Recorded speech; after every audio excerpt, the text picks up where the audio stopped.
just want to do a quick review of this Summit Direct to Metal Epoxy Primer.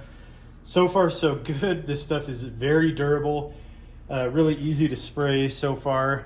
Just using a Graco FX3000 with a 1.5 tip, and probably on this thing is probably around 25 psi spray pressure.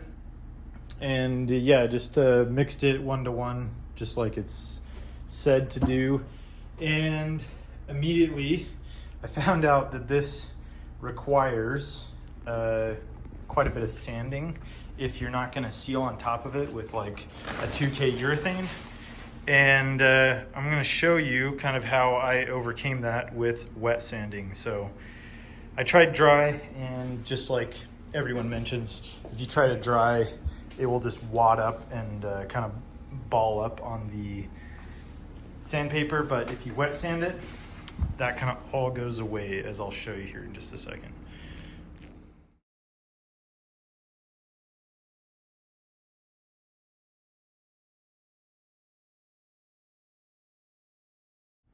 So I'm going to show you just my experience with sanding epoxy primer.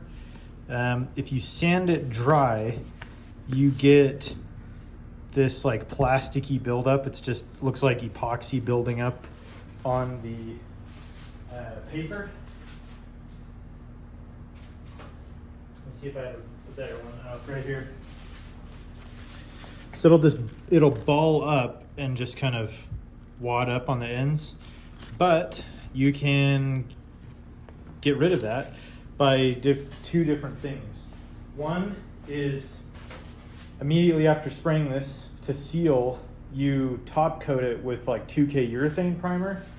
Or if you do want to use this and just sand it, you just use a little bit of water. So I've noticed if I just put like, you don't need much, just a little bit of water on there, and whatever you choose, 320 or 600. This one I'm trying to top coat right after this, so I'll just use 600. But if you just gently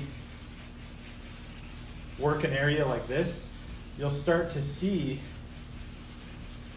the resin mix with the water, and it'll just turn kind of that brownish resin color. You'll see it on the top. And basically you just take a rag when you're done.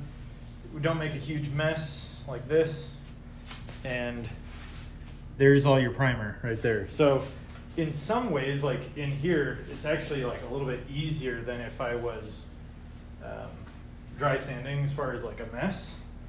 It's really pretty mild.